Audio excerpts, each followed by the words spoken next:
नहीं, मेरे साथ जो लोग थे, मेरी तैयारी में जो लोग थे, उन लोगों को लगता था कि मैं इस योग्य हूँ और भारतीय जनता पार्टी ने मेरी योग्यता को नकारा, तो उन्होंने जीत ये हार का नहीं है। ये जीत जो अन्याय हुआ है मेरे साथ, उस पर न्याय की विजय का ये चुनाव है। आपका कोई सांठ-गांठ तो नहीं था चुनाव आयोग से कि हमारा सिपाही ही चुनाव निशान दे? जी नहीं, बिल्कुल नहीं। मैंने आज तक साठ-गांठ की राजनीति नहीं की जीवन में, साफ-सुथरी राजनीति है। Risky reporters TV. नगर पालिका बस्ती और निर्दलीय प्रत्याशी आशीष शुक्ला। नमस्कार, आंसू अनाथ रिस्की रिपोर्टर वाला। और रिस्की रिपोर्टर वाला आज बस्ती जिले के नगर पालिका में जो हलचल मचा दिया एक व्यक्ति ने, उस हलचल मचाने वाले व्यक्ति को आपके सामने लाएगा। तो भैया, पहले आने के पहले आप ये बता देंगे दर्शक को और अपनी जनता को, पहले अपना पूरा परिचय और राजनीतिक इतिहास जरूर बता दीजिएगा, लोग जानेगा। मेरा नाम आशीष शुक्ला है।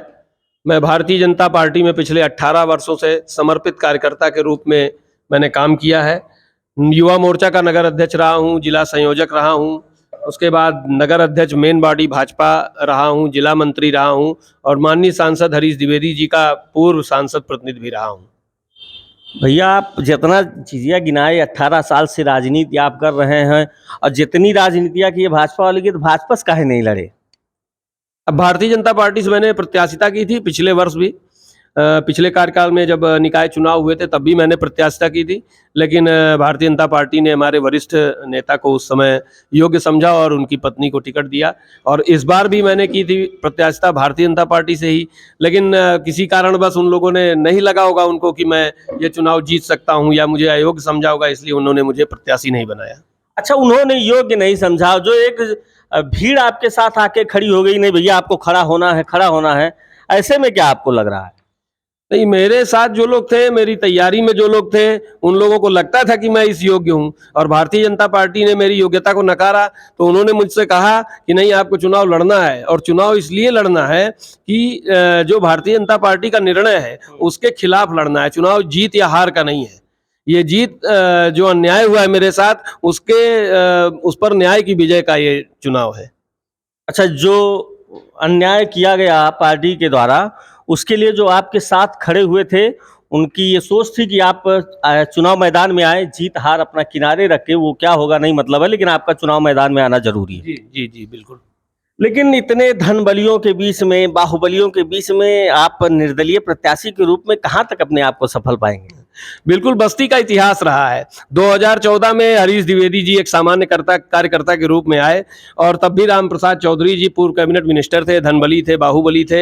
राजकिशोर सिंह जी उस समय वर्तमान कैबिनेट मिनिस्टर थे, समाजवादी पार्टी से उनके भाई लड़ रहे थे और बस्ती की जनता ने सामान्य पृष्ठभूमि के व्यक्ति को चुनकर लोकसभा में भेजा था। तो बस्ती की जनता के ऊपर मुझे बिल्कुल विश्वास है। धन और बल को लोग यहाँ पसंद नहीं करते हैं। आपने उनके बीच में काम किया हो, मेहनत की हो, सच्चाई और ईमानदारी से जनता की सेवा की हो, तो निश्चित वो चुनेगी। जैसे आदर्श आचार संहिता भैया आज चल रहा है, लेकिन जब आदर्श आचार संहिता नहीं थी और यहाँ नगर पालिका में अध्यक्षा हुआ करती थी, तो उस समय भाजपा में आप हुआ भी करते थे। कितना विकास करवाई थी?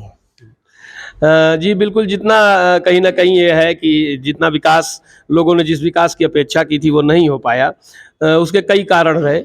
पहली बात तो शुरू में जैसे ही नगर पालिका की शुरुआत हुई, तमाम सारे यहाँ प्रोजेक्ट बनाए गए थे, लेकिन कोरोना की मार से पूरा विश्व तबाह था, तो उसी में बस्ती जनपद भी और तमाम सारी विकास योजनाएं। और उसके बाद श्रीमती रूपम मिश्रा जी, उनके पति जो पुष्कर मिश्रा जी थे, हम लोगों के बड़े भाई थे, उनका देहावसान हो गया, तो उसकी वजह से भी तमाम सारी योजनाएं जो है प्रभावित हुई। और ये तो कहीं ना कहीं रहा कि ये फेल्योर नगर पालिका रही पिछले वर्ष। चलिए, हम मान लेते हैं कि कोरोना काल आ गया और परिवार में इस तरह की घटना हो गई, लेकिन यही पुलिस हुआ करती थी और प्रशासन यही हुआ करता था। अतीक जैसा अपराधी पैदा हुआ करता था। सिर्फ एक व्यक्ति बदल गया और सारे अपराधी गायब हो गए। तो यहाँ पर भी तो सबके घर तो घटना नहीं घटी थी, घटी तो एक घर में थी। तो कम से कम 10 साल का और 40 साल का जो इतिहास था, उसको तो बदलना चाहिए। नहीं, देखिए, आप जिस व्यक्ति की बात कर रहे हैं वो योगी है और उनका कोई परिवार नहीं है। उनके आगे पीछे उनको कुछ सोचना नहीं है। उनको जो काम मिला है वही काम करना है। और यहाँ एक महिला की बात है, महिला के पति का देहावसान होता है। देखिए मेरी उनके प्रति संवेदना है। पुष्कर जी, स्वर्गीय पुष्कर मिश्रा जी मेरे बड़े भाई थे, मेरी श्रद्धा है उस परिवार के प्रति। तो अब इस पे बहुत मैं नहीं कहना चाहता कुछ। चलिए उस पर आप कुछ नहीं कहिए, लेकिन मैं विकास की बात करूंगा चाहे, और ये आपके लिए भी एक उदाहरण होगा। घटना दुर्घटना किसी के साथ हो सकती है, ये लिखा नहीं होता है, ये किसी के साथ हो, लेकिन हमको इसके लिए भी तैयार होना चाहिए, क्योंकि जनता जब चुनकर भेजती है ना, तो यही इसीलिए भेजती है कि हमारा विकास सही है, और वो अपने एक वोट का मत नहीं लेती है, अब मत का मूल्य नहीं लेती। अगर वो मूल्य नहीं ले रही है तो उसका मूल्य यही है कि उसको विकास चाहिए। फिलहाल भैया मैं इस पर अब ज्यादा नहीं बात करूंगा, क्योंकि आपने रोक दिया है। अब मैं बात करूंगा, क्योंकि आप भी इसी शहर में हैं, भाजपा से रहे, जनता से लगातार जुड़े रहे हैं, जनता की तमाम समस्याएं आपके पास इकट्ठा हो गई होंगी। कौन सी ऐसी समस्या जनता की सबसे ज्यादा रही है जो आपके पास तक आई, और आप अपना लक्ष्य बनाए होंगे कि पहले इसका समाधान मुझे करना है? बस्ती जनपद में दो समस्याएं, मतलब बस्ती शहर में नगर पालिका परिषद में दो समस्याएं बहुत मुख्यतः हैं। एक तो हमारे यहाँ पार्किंग की व्यवस्था नहीं है। शहर छोटा है और जनसंख्या बढ़ती जा रही है, संसाधन बढ़ते जा रहे हैं, जो दो पहिए से चार पहिए पे आ रहे हैं। तो सबसे बड़ी समस्या मुझे लगता है कि पार्किंग की है। और दूसरी समस्या, यहाँ पे पानी निकासी की उचित व्यवस्था नहीं है, जिसके लिए सीवर ट्रीटमेंट प्लान होना चाहिए। तीसरी व्यवस्था, कूड़ा प्रबंधन की व्यवस्था होनी चाहिए, साफ सफाई। चौथी, सड़क की व्यवस्था। अगर ये, मुझे लगता है कि ये चार मुद्दे, ये चार उद्देश्य लेके मैं आगे बढ़ूंगा। और सीवर प्लांट ना होने की वजह से यहाँ पर मच्छरों का प्रकोप बहुत रहता है। और हमारे यहाँ जो हमारी नगर पालिका की तरफ से हमारे टेम्पू चालक भाई हैं, उनके लिए कोई सुविधा नगर पालिका नहीं दे पा रही है। तो ये विचार रहेगा मेरा कि आगे चल के अगर जनता मुझे अवसर देती है तो इन सब मुद्दों पे मैं काम करूं। पिछले दिनों हमने इसी जगह पर नगर पालिका में घूम घूम कर कवरेज किया था, विकास को ही लेकर किया था। एक समस्या जो मेरे निगाह में आई वो भी मैं आपको बता दूं, अपने में जोड़ लीजिएगा। महिलाओं के लिए शौचालय या यूरिन की व्यवस्था, ये सबसे ज़्यादा जरूरी है, क्योंकि हमारी बहन भी, और सबसे बड़ी चीज़ आपको बता दूं कि आपके यहीं बगल में ही जिला अस्पताल है, यहाँ भी वो समस्या है कि नहीं है। तो मैं अपनी तरफ से आपसे निवेदन करूंगा कि इसको जोड़ लीजिएगा। जब बतिया शुरू हो गई है तो फिर वो वाला उछाल दिया जाए। अच्छा, जौने दिन आप पर्चा दाखिलवा कर रहे थे उस दिन आप जान लीजिए रो दिए थे हृदय से, तो वो पीड़ा महीनों निकल नहीं पा रही आप? अब देखिए, जब मैं पर्चा दाखिला, पहली बात तो मैंने कभी सोचा ही नहीं था कि मैं भारतीय जनता पार्टी के खिलाफ किसी का प्रचार करूंगा। और यहाँ मुझे खुद ही लड़ने का ऐसा मतलब परिस्थितियां बनी कि मुझे खुद ही भारतीय जनता पार्टी के खिलाफ निर्दलीय प्रत्याशी के रूप में आना पड़ा। तो जब मैं वहाँ से निकला पर्चा दाखिल करके, तो पत्रकार महोदय आप जैसे सम्मानित हैं वो लोग मिल गए, मेरे मित्र भी हैं सब लोग। तो उन्होंने जब पूछा तो मेरे अंदर जो पीड़ा थी भारतीय जनता पार्टी के खिलाफ लड़ने की, तो वो सबके सामने आ गई। उसमें कहीं कोई बनावटी या ऐसा कुछ नहीं था।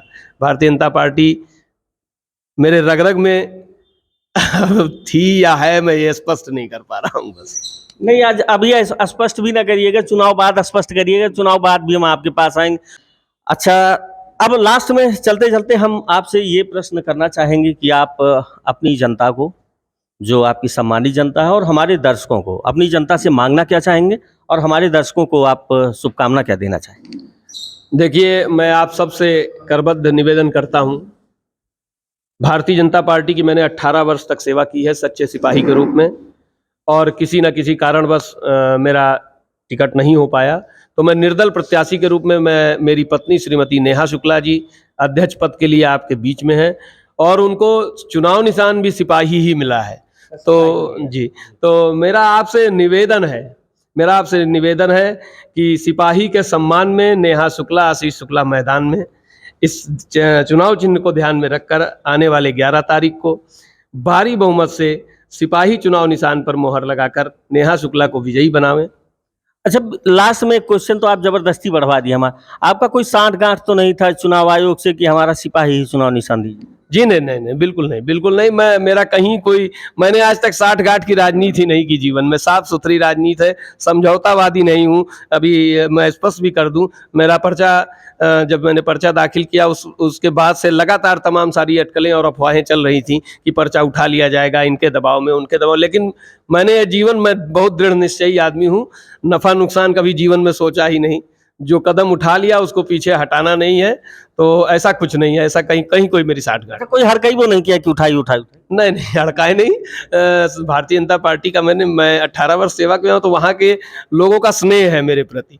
कहीं ना कहीं जो अभिभावक जन मेरे आए, वरिष्ठ नेता, उनको लग रहा था कि मैंने अपनी राजनीति दांव पर तो नहीं लगा दी, तो समझाने का प्रयास किया स्नेहवत, कहीं किसी तरह का दबाव या इस तरह का कोई प्रयास नहीं किया गया। और मैं एक प्रश्न और बीच में दाग दिया था कि मैंने कोनो आपका जुगाड़ उगाड़ तो नहीं है चुनाव आयोग से कि आपको सिपाही ही मिल गया हो। आप कहे भी कि हम भाजपा के सिपाही हुआ करते थे, लेकिन आज सिपाही नहीं है, आज नेतृत्वकर्ता के रूप में खड़े हो गए हैं आशीष शुक्ला।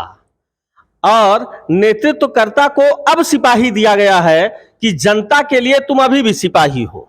तो इस सिपाही का सम्मान आप लोग कैसे करेंगे? तो सम्मान ऐसे होगा कि आपको इस वीडियो को हर घर तक पहुंचाना होगा, और घर तक पहुंचाने के बाद वीडियो को लाइक शेयर सब्सक्राइब करना नहीं भूलना है। जय हिंद, जय राष्ट्र।